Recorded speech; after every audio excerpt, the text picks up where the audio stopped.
harapan baru dalam mengatasi infertilitas dengan teknologi canggih. Tema untuk obrolan kita hari ini. Dok, sebelum kita jauh banget tentang infertilitas dan juga teknologi, sebenarnya kalau pasti ada kayak pasangan-pasangan baru atau calon pasangan begitu kan ya. Kemudian ada kata infertilitas. Nah, ini kadang-kadang bikin serem juga dan segala macam. Cuma sebenarnya pendekatan lebih awamnya apa sih dok infertilitas itu? Silahkan. Kalau dengan mengacu pada infertilitas, jadi infertilitas itu adalah bagaimana di mana sepasang suami istri ya, saya bilang suami istri, itu sudah menikah selama 1 tahun, dia sudah menikah selama 1 tahun, berhubungan secara rutin tuh 2 kali sampai 3 kali seminggu selama 1 tahun tanpa kontrasepsi.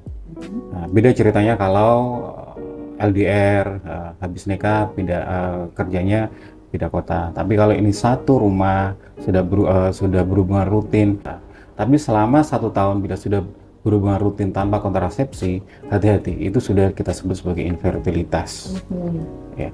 Jadi kalau dibilang serem, mungkin terkait dengan kultur ya, budaya dengan kita ya. Nah, kalau di orang timur itu memang mungkin setahun masih seneng-seneng gitu ya, tapi kemudian tahun berikutnya kalau ada hari raya biasanya itu apapun keluar ya pertanyaan keluarnya ya dok ya. Iya betul. Oke, 1 tahun ya dok ya dengan Betul.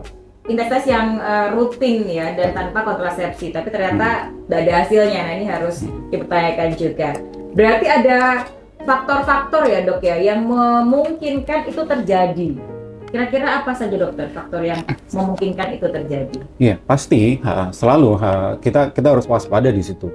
Kalau misalnya ini ya setahun sudah berhubungan kemudian tidak ada kehamilan, kita lihat faktornya tentu sepasang. Artinya kalau tidak laki-laki ya perempuan. Nah kalau laki-laki gampang sperma saja sih yang kita evaluasi. Itu untuk screening tahap awal. Kalau perempuan, nah ini kita lihat bagaimana rahimnya, salurannya dan indung telurnya. Jadi 4 faktor tadi saya sampaikan ya, sperma, rahim, saluran indung telurnya, dan indung telur. Ada satu lagi faktor yang tidak bisa kita lawan untuk saat ini, usia. Tuh, usia itu lebih berdampak pada perempuan atau wanita. Nah, ini yang tidak untuk saat ini masih menjadi PR besar buat kita. Jadi kalau untuk faktor usia kita harus hati-hati memang di sini. Memang sudah ada solusinya sih, tapi solusinya bukan faktor usia, tapi solusi di mana kita sekarang dengan teknologi yang ada sebelum menginjak pada fase penurunan usia reproduksi, kita bisa itu sekarang menyimpan sel telurnya. Jadi katakanlah sudah menikah, tapi kemudian belum pengen segera punya anak, kita simpan dulu sel telurnya. Nanti ketika dirasa sudah mapan, sudah cukup, karu udah cukup, ini biasa di kota besar ya, kemudian ingin punya anak, nah sel telur yang kita simpan atau embrio yang kita simpan itu baru kita tanam di dalam rahimnya calon ibunya. Oke.